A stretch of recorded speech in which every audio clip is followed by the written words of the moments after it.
Hello बच्चों, आज से हम स्टार्ट करेंगे एनसीईआरटी रगड़ो सीरीज़। और इस सीरीज़ में हम एनसीईआरटी का सब टॉपिक कवर करेंगे। ठीक है, डायरेक्ट फ्रॉम एनसीईआरटी। हम बहुत सारे स्टूडेंट क्या करते हैं कि एनसीईआरटी को बहुत हल्के में ले लेते हैं। ठीक है, हमें यही नहीं करना होता है।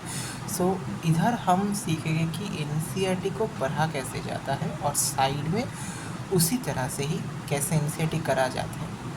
एक आइडिया बना लो कि कोई भी चीज़ अगर तुम ब्रांचिंग मेथड से करो ना, वो बहुत इजी हो जाता है समझने में।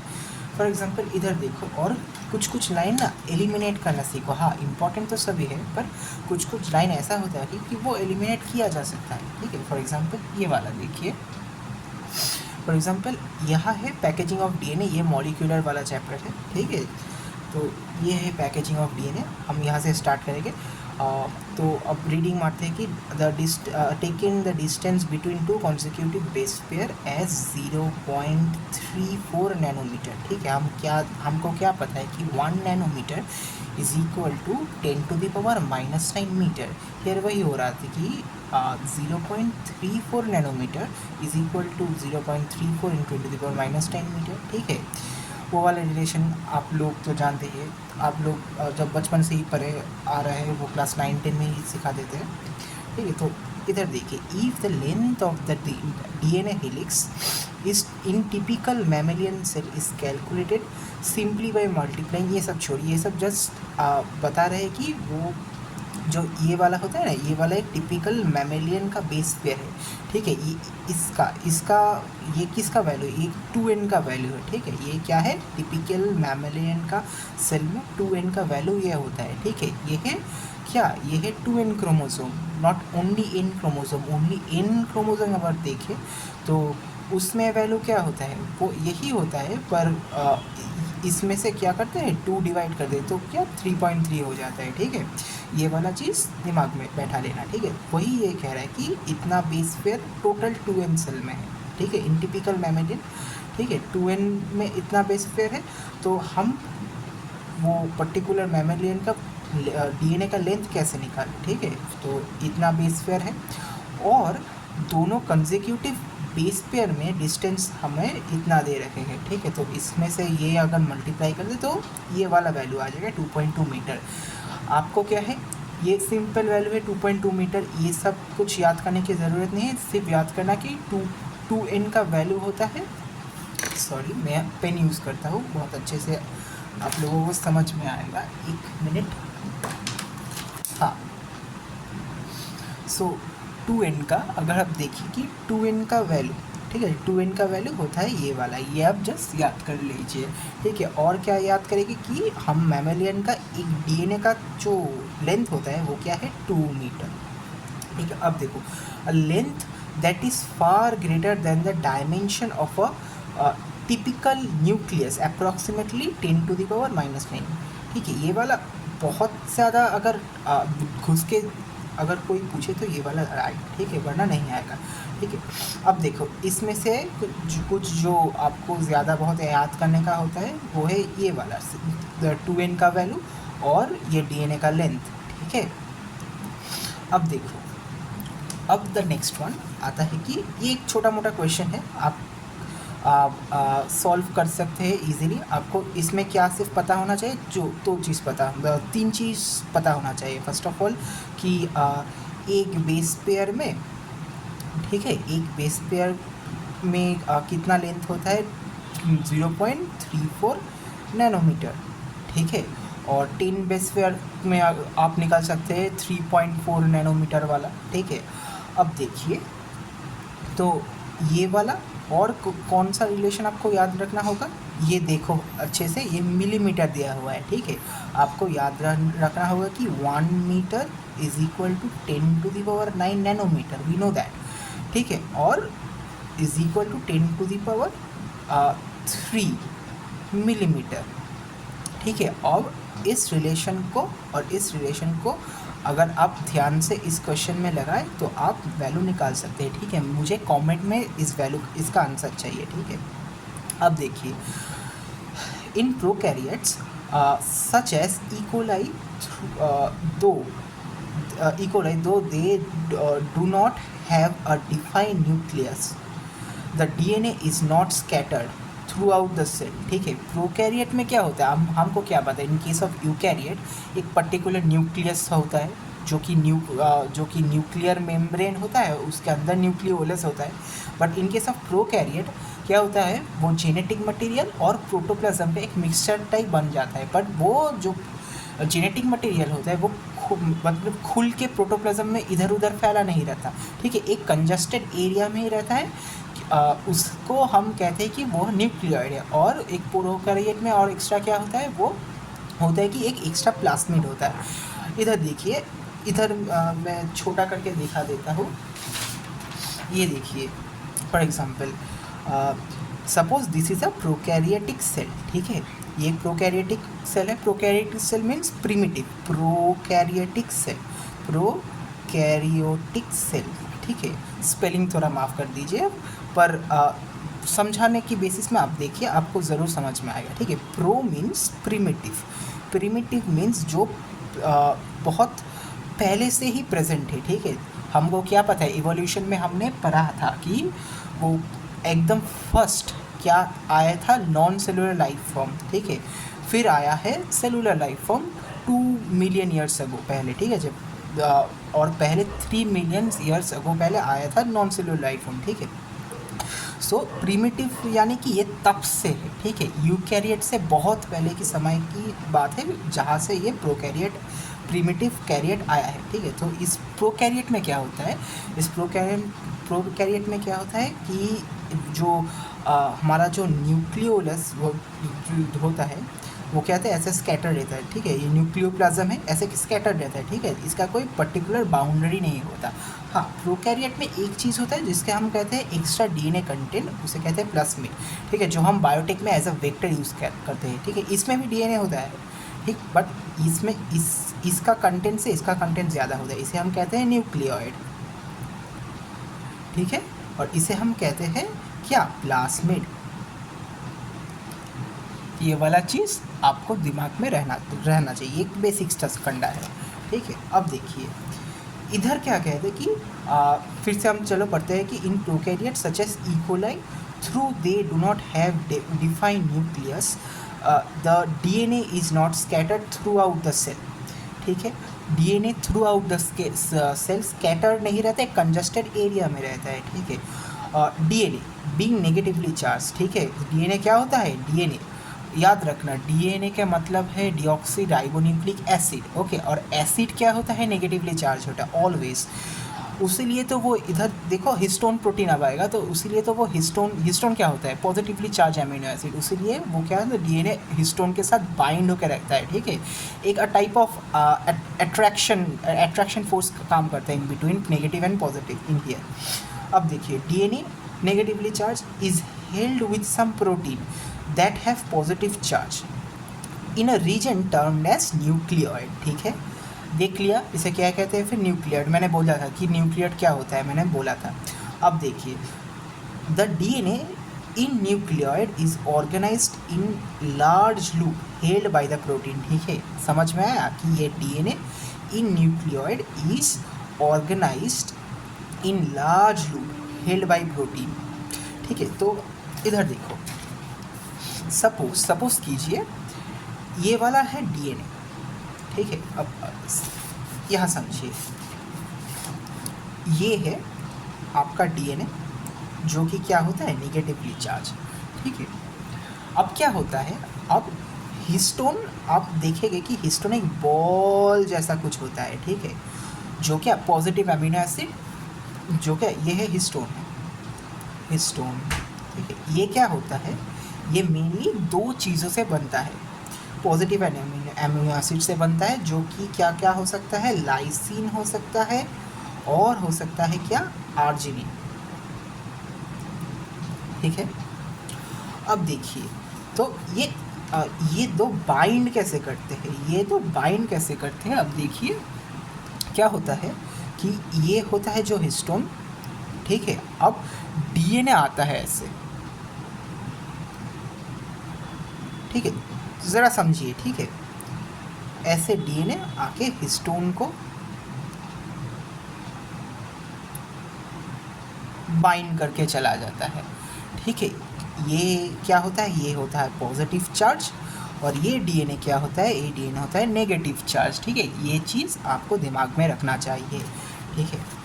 तो वही यहाँ कह रहा है कि the DNA in nucleoid is organised in large loop. देखा कैसे लूप बना रहा है, उससे देखो कैसे इधर लूप बना रहा है ऐसे करके, ठीक है। ये क्या फॉर्म कर रहे हैं, टाइप ऑफ लूप क्रिएट कर रहा है, ठीक है।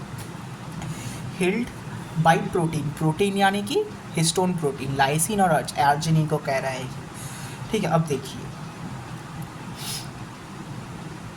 The in eukaryotes this organisation is much more complex, ठीक है। इन यूकैरियोट ये बहुत कॉम्प्लेक्स होता है, क्योंकि इन यूकैरियोट हमें पता है कि बहुत कुछ होता है, ठीक है। यूकैरियोट में तो पर्टिकुलरली न्यूक्लियर नहीं है, अब एक असली न्यूक्लियस प्रेजेंट होता है with nuclear membrane, with nucleolus, ठीक है। अब देखिए in eukaryote this organization is much more complex. There is a set of positively charged basic protein, ठीक है। बेसिक यानी कि पॉजिटिवली चार्ज, ठीक है, कॉल्ड हिस्टोन। हिस्टोन क्या होता है, हिस्टोन एक बेसिक प्रोटीन होता है, ठीक है। तो अब हम लोग ना ब्रांचिंग लास्ट में करेंगे। अगर अब इधर देखिए, ठीक है, तो देखिए अब protein acquires charge depending upon the abundance of amino acid residue with the charge side chain, ठीक है। तो a protein acquires charge depending upon the abundance of amino acid, ठीक है। इधर क्या कह रहे हैं कि इधर कह रहे हैं कि ये वाला जो प्रोटीन होता है, the protein acquires charge depending upon the abundance of amino acid residue with charge side chain. ये हिस्टोन प्रोटीन पे जो चार्ज होता है पॉजिटिव, किस चीज़ पे डिपेंड करता है, किस चीज़ पे डिपेंड करता है कि amount of amino acid present in that particular histone protein, ठीक है। इस हिस्टोन प्रोटीन में कितने अमीनो एसिड प्रेजेंट है उसके ऊपर ही, और इस हिस्टोन प्रोटीन में कितने अमीनो एसिड प्रेजेंट है उसके ऊपर ही डिपेंड करता है कि इसका चार्ज क्या होगा, ठीक है। फिर से ये वाला लाइन पढ़ते हैं कि the protein acquires charge depending upon the abundance of amino acid residue with charge side chain, ठीक है। याद रखना ये वाला क्वेश्चन ना, ये वाला क्वेश्चन AR में कभी भी, एसर्शन रीजनिंग में कभी भी एनी टाइम्स पूछ सकते हैं, ठीक है। पेपर का लेवल वो नहीं देखा गया, पर कभी भी ये पूछ सकते हैं। तो ये वाला पॉइंट, ठीक है, ये वाला पोर्शन फुल एसर्शन रीजनिंग की बेसिस में याद रखना पड़ेगा। तब आप देखिए अब histone protein are rich in basic amino acid. मैंने कहा था बेसिक एमिनो एसिड रेसिड्यू क्या क्या होता है, lysine and arginine. Both amino acid residue carry positive charge in their side chain, ठीक है। क्या होता है कि बोथ एमिनो एसिड रेसिड्यू क्या कैरी करता है, पॉजिटिव चार्ज कैरी करता है, कहाँ पर, साइड चेन पर, ठीक है। अब देखिए histones are organize in the form of 8 molecules called histone octamers, ठीक है। तो हिस्टोन क्या होता है, अब अच्छे से समझिए कि डीएनए तो लूप बना रहा है एक पर्टिकुलर हिस्टोन के इर्द गिर्द, ठीक है। वो क्या होता है, वो एक हिस्टोन जो पॉजिटिव चार्ज होता है, ठीक है, ये वाला क्या कहते हैं, अच्छे से समझिए, ठीक है। अब ये वाला अच्छे से समझिए, ठीक है। अब देखिए मैं एक और पेज ले लेता हूँ, इधर देखिए। तो हम लाइन वाइज अच्छे से समझ के जाएंगे, ठीक है। तो पहला लाइन इधर क्या कह रहा है कि histones are organised to form a unit of 8 molecule called histone octamer. अब देखिए अज्यूम कर लीजिए कि जो हिस्टोन होता है वो ऐसा होता है, ठीक है। ये बॉल 1 2 3 4 5 6 7 8, ये एज्यूम कर लीजिए कि 8 हिस्टोन प्रोटीन्स प्रेजेंट है ऐसे करके, ठीक है। आप चाहे तो कॉपी में एक बार बना भी सकते हैं मेरे साथ, ठीक है। अब देखो फिर से, अब देखो इधर लाइन में क्या कह रहा है कि the negative charge DNA is wrapped around the positive charge histone octamer to form a structure called nucleosome.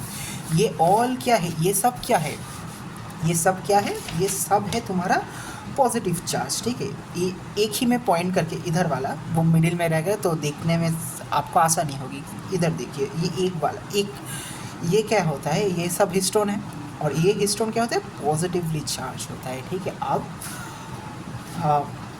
Assume कि एक डीएनए आ रहा है ऐसे, ठीक है, इसे यहाँ पर लूप बना रहा है, फिर से इधर जा रहा है, यहाँ पर फिर से लूप बना रहा है, अब इसे इधर फिर इधर जा रहा है, फिर से लूप बना रहा है, ठीक है। एज्यूम करना ऐसे जा रहा है, फिर से लूप बना रहा है, ऐसे जा रहा है, फिर से लूप बना रहा है, ऐसे जा रहा है, फिर से लूप बना रहा है, ऐसे जा रहा है, फिर से लूप बना रहा है, ऐसे जा रहा है, फिर से लूप बना रहा है, ठीक है। देख लिया, ये तो एक स्ट्रैंड हुआ। मैं दूसरा स्टैंड भी कर देता हूँ, थोड़ा रियलिस्टिक, अगर वो प्रैक्टिकल वाइज थोड़ा रियलिस्टिक अगर आप दिखेगा ना तो आपको आपके दिमाग में बैठ जाएगा। और फर्स्ट ऑफ ऑल ये बनाते बनाते मैं कह रहा हूँ कि थोड़ा सा कि एडजस्ट कर लीजिए प्लीज़। मेरा हिंदी उतना अच्छा नहीं है, मेरा मदर टंग बंगाली है, मैं फिर भी आप सभी लोगों के लिए हिंदी बोलने की बहुत कोशिश करूँ। मेरा थोड़ा अटक अटक जाएगा पर फिर भी प्लीज़ प्लीज़ अब थोड़ा जस्ट एडजस्ट कर लीजिए और समझिए मैं जो कहना चाहता हूँ आप लोगों को, ठीक है। मैं डिटेल एनसीईआरटी से बाहर कुछ नहीं जाऊँगा, मैं एनसीईआरटी का हर पॉइंट अच्छे से कौन सा इम्पोर्टेंट है कौन सा नहीं है मैं अच्छे से बता दूँगा। अब देखिए समझ रहे हैं कि ऐसे ये क्या होता है, ये डीएनए नेगेटिवली चार्ज होता है, ठीक है। ये डीएनए क्या होता है, ये डीएनए नेगेटिवली चार्ज होता है। अच्छे से देख लीजिए, अगर आप ये वाला एक बार कॉपी में इधर ऐसे कर लेंगे ना तो आपका दिमाग में अच्छे से छप जाएगा, ठीक है। आपका तो नोट्स होगा जो आप मतलब जिस भी एग्ज़ाम के लिए जिसमें बायो इंक्लूडेड है प्रिपरेशन है, आपका नोट्स होगा। आप एक बार क्या कीजिए, एक छोटा सा वो फ्लैश कार्ड टाइप के बना के, वो स्क्वायर वाला छोटा सा फ्लैश कार्ड टाइप है ना, कि ये छोटा करके बना के वहाँ पेस्ट कर दीजिए तो क्या आपको याद रहेगा। अगर आप देखिए ये क्या है, डीएनए, ठीक है जी, ये डीएनए है, ये डीएनए क्या है, नेगेटिवली चार्ज डीएनए। और ये क्या है, ये है हिस्टोन, ठीक है, ये हिस्टोन है। पहले देखिए फर्स्ट केस में क्या बनाना, 8 हिस्टोन बनाना, ऐसे 1 2 3 4 5 6 7 8, ठीक है। ये हो गया 8 हिस्टोन, मतलब हिस्टोन ऑक्टेमर। अब जब आप नेगेटिवली चार्ज डीएनए को इसके इर्द गिर्द ऐसे रैप करे हो, ठीक है, तो आपको ये फुल स्ट्रक्चर को, ये इस फुल स्ट्रक्चर को आप तभी क्या कहते हैं, इधर देखिए लिखा हुआ है, the negatively charge DNA is wrapped around the positively charge histone octamer to form a structure called nucleosome. तो इस फुल स्ट्रक्चर को हम क्या कहेंगे, इस फुल स्ट्रक्चर को हम क्या कहेंगे, न्यूक्लियोसोम, ठीक है। समझ में आ गया। अब देखिए, A typical nucleosome contain 200 base pair of DNA helix, ठीक है। एक टिपिकल जो न्यूक्लियोसोम होता है उसमें कितना बेस पेयर होता है, 200 base pair of DNA helix present होता है। किसमें, एक टिपिकल न्यूक्लियोसोम में। तो इधर जितना इधर से इधर तक जितना आपका घूम रहा है इसे डीएनए, टोटल आपका क्या लगता है। तो इधर अब अगर देखें, ये जो न्यूक्लियोसोम पूरा होता है ना, तो इस पूरा न्यूक्लियोसोम कितना बेस पेयर कवर करता है, ये पूरा न्यूक्लियोसोम में जो आपका डीएनए लगता है, इस पूरा न्यूक्लियोसोम में आपका 200 बेस पेयर कवर करता है, ठीक है। सोचिए एक डीएनए एक कंसेक्यूटिव जो मतलब अगर आप पकड़ लीजिए जो नाइट्रोजनस बेस के बीच में जो कंसेक्यूटिव नाइट्रोजनस बेस के बीच में जो जगह है ना, उसमें उसका वो तो एक बेस पेयर कहलाता है। उस बेस पेयर का लेंथ क्या होता है 0.32 नैनोमीटर, ठीक है। मतलब अगर आप ऐसे देखिए कि ये वाला तो डीएनए होता है, ठीक है, डीएनए होता है, ठीक है। अब देखिए इधर एक नाइट्रोजनस बेस है, इधर एक नाइट्रोजनस बेस है, इधर कह लीजिए कि इधर ए मतलब एडेनिन है, इधर होता है थाइमिन टी, और इन दोनों में क्या होता है, ऑलवेज इन दोनों में होता है डबल बॉन्ड। और इधर होता है G और इधर होता है C, G for 1, C for cytosine, ठीक है। इसमें क्या होता है, इसमें होता है ट्रिपल बॉन्ड, ठीक है, याद है। और ये बीच वाला स्पेस, इसे ही तो कहते हैं भाई बेस पेयर, ठीक है। इसे क्या कहते हैं, इसे ही तो कहते हैं भाई बेस पेयर। अब समझ सकते हैं कि इसे ही तो क्या कहते हैं भाई, बेस पेयर कहते हैं इसे, ठीक है। और ये कितना होता है टिपिकल डीएनए में, ये होता है 0.34 नैनोमीटर, ठीक है। ओ देख लीजिए 0.34 नैनोमीटर, ठीक है। यही कह रहा है कि ये पूरा न्यूक्लियोसोम में जितना बेस पेयर टोटल, ये total number of base pair, ठीक है। अगर आप टोटल अगर लेंथ आप अगर ये है एक बेस पेयर के लिए, अगर आप इतने बेस पेयर का लेंथ अगर खोजने जाए तो आपको क्या करना पड़ेगा, सिंपल 200 इंटू आपका एक बेस पेयर का लेंथ, जो कि क्या होता है 1 इंटू 2 ठीक है। और ये किस में आएगा, ये आएगा नैनोमीटर में, ये होगा 200 बेस पेयर का लेंथ, ठीक है। अगर आप चाहे तो ये कर सकते हैं, ठीक है। ये आपका ज़्यादा ज़रूरत नहीं कि, क्योंकि ये एनसीईआरटी में नहीं है। अगर थोड़ा टफ क्वेश्चन पेपर बनाए तो ये वाला आ भी सकता है, ठीक है। अगर एक बार आप चाहे तो ये कर सकते हैं। अब देखिए जो मैं कह रहा था, तो ये पूरा वाला क्या होता है, एक न्यूक्लियोसोम होता है, ठीक है। इसमें 200 बेस पेयर कवर हो जाता है। अब देखिए अगर अब एनसीईआरटी में फर्दर क्या कर रहे हैं, देखिए typical nucleosome contain 200 base pair of DNA helix, कितना 200 base pair of DNA helix एक न्यूक्लियोसोम, अभी मैंने दिखाया, ठीक है। Nucleosome constitute the repeating unit of structure in nucleus called chromatin, ठीक है। तो अगर ये न्यूक्लियोसोम ही फर्दर रिपीट हुआ, मतलब ये वाला 8 फिर सामने ये वाला 8 फिर सामने ये वाला 8 अगर रिपीट होते होते गया तो फुल स्ट्रक्चर को हम क्या कहते हैं, क्रोमैटिन, ठीक है। तो ऐसे समझिए कि ये 8 मिलकर आपको एक न्यूक्लियोसोम दे रहा है, ठीक है। ये 8 हिस्टोन मिलकर क्या कर रहा है कि हिस्टोन ऑक्टामर होता है। ठीक है, तो क्या होता है कि ये 1 2 3 4 5 6 7 8, ठीक है, ये होता है हिस्टोन ऑक्टामर। मैंने क्या कहा था, इसे कॉन्सेप्चुअल बनाने की टेक्निक क्या है, फर्स्ट क्या कीजिए, ये राउंड, ठीक है, ये 8 बना लीजिए, ये क्या हो गया आपका histone octamer means 8 histones are present.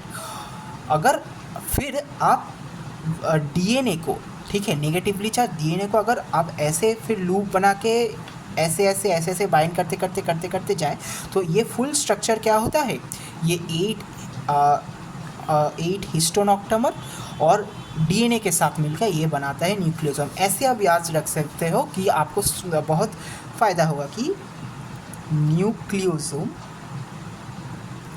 ठीक है, nucleosome is equal to histone octamer plus negatively charged DNA, ठीक है। इधर लिख दीजिए आप पॉजिटिवली चार्ज्ड, ठीक है। ऐसे अगर आप लिखिए तो आपको क्या रहेगा, ये याद रहेगा, ठीक है। अब इधर देखिए, हाँ, अब इधर देखिए तो ये न्यूक्लियोसोम, ठीक है, ये वाला न्यूक्लियोसोम आप जो देख रहे हैं कि ये वाला न्यूक्लियोसोम अगर आपका कंटिन्यूअस रिपीट होता है, कंटिन्यूअसली स्पेलिंग का थोड़ा माफ़ कर दीजिए, कंटिन्यूअसली रिपीट हो रहा है, तब इसे क्या कहते हैं, तब इसे क्या कहते हैं, तब इसे कहते हैं कि क्रोमैटिन। समझ में आया, मतलब ये न्यूक्लियोसोम अगर रिपीट हो रहा है, ये न्यूक्लियोसोम रिपीट कैसे होगा, ये न्यूक्लियोसोम ऐसे रिपीट होगा कि 8 हिस्टोन ऑक्टामर फिर 8 हिस्टोन ऑक्टामर, ठीक है। डीएनए, वो डीएनए नेगेटिवली चाहे डीएनए वाला कंटिन्यूअस बाइंड करता रहेगा 8 हिस्टोन ऑक्टामर करके, ठीक है। तो अगर कंसेक्यूटिव वो न्यूक्लियोसोम, ठीक है, उसे क्या कहते हैं कि क्रोमैटिन। में इधर लिख भी देता है क्रोमैटिन मीन्स, ठीक, इन सिंपल टर्म्स क्रोमैटिन को आप क्या कह सकते हैं कि कंसेक्यूटिव कंसेक्यूटिव न्यूक्लियोसोम, ठीक है, कंसेक्यूटिव न्यूक्लियोसोम, ठीक है। आपको समझ में आ गया? अब देखिए, अब इधर देखिए, अब इधर एनसीईआरटी ने क्या कहा है, देखिए, इस क्रोमेटिन को हम थ्रेड्स लाइक स्ट्रेन भी कह सकते हैं, ठीक है, व कलर्ड बॉडी, ठीक है, सीन इन द न्यूक्लियस। ये ये क्रोमेटिन अगर हम अच्छे से वो इलेक्ट्रॉन माइक्रोस्कोप वगैरह में देखें तो ऐसे बिट्स ऑन स्ट्रिंग भी इसे कहते हैं, ठीक है, वो बाद में आएगा।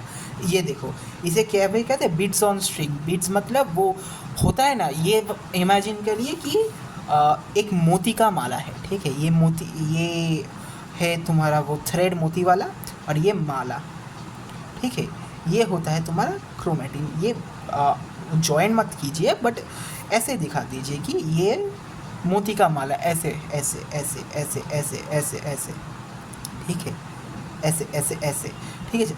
अब देखिए, 1 2 3 4 5 6 7 8, 8, यहाँ 8 आ रहा है, ये हो गया एक न्यूक्लियोसोम, ठीक है जी, ये हो गया कि एक न्यूक्लियोसोम, NUCLEOSOME, ठीक है, ये हो गया न्यूक्लियोसोम। फिर से 1 2 3 4 5 6 और 2 बना देते हैं, 7 8, ये भी हो गया एक न्यूक्लियोसोम, ठीक है, हो गया। अब ये फुल स्ट्रक्चर जो बन रहा है, इसे क्या कहते हैं, इसे कहते हैं कि ये वाला है क्रोमेटिन, यानी कि वो बिट्स ऑन स्ट्रिंग वाला पार्ट, ठीक है, वो बिट्स ऑन स्ट्रिंग वाला स्ट्रक्चर, ठीक है। तो अब देखिए इधर क्या कहते हैं, ये बीट्स ऑन स्ट्रिंग आपको कहा कैसे आप देख सकते हैं कि इलेक्ट्रॉन माइक्रोस्कोप में ये देख सकते हैं, ठीक है। तो आज हमने किया ये DNA फिलिक्स का जो पैकेजिंग वाला पार्ट है, ठीक है। आई होप आपको समझ में आ गया, ठीक है। अगर कोई भी आपको प्रॉब्लम किधर भी आया तो आप कमेंट सेक्शन में बता दीजिए। अगर आपको ये वीडियो अच्छा लगा तो लाइक कर दीजिए और चैनल को सब्सक्राइब कर दीजिए। और मैं फिर से आऊँगा इस वाला चैप्टर और बहुत सारे चैप्टर का वो कंटिन्यूअस टॉपिक्स लेकर जो आपको प्रॉब्लम हो सकते हैं, मैं अच्छे से दिखा दूंगा, अच्छे से एक एक लाइन अच्छे से इसी तरह समझा दूंगा। हाँ, मेरा थोड़ा वोकेशनल प्रॉब्लम आपको हो सकता है कि मेरा तो मदर टंग बंगाली है और मैं अब हिंदी में बात कर रहा हूँ, कि थोड़ा बहुत प्रॉब्लम हो सकता है। पर भाई लोग, आप सब ने ही तो वो वाला देखा है ना, वो वाला सिनेमा, वो क्या कहते हैं, वो वाला मूवी पैडमैन। उधर क्या होता है कि अक्षय कुमार तो इंग्लिश में बात नहीं कर सकता, फिर भी वो तो कोशिश करता है, पर he tries like that everybody understand what he is trying to say, right? So in here I'm speaking Hindi in this kind of way only, that you all will understand what I am trying to say. Though I somewhat utter a bit, then too I will try my best to make you understand at the top level, ठीक है। तो आज यहीं पर ही and करते हैं। Thank you, अच्छे से रहिए, ठीक ठाक खाना वाना कीजिए और जम के तैयारी कीजिए, ठीक है। Thank you.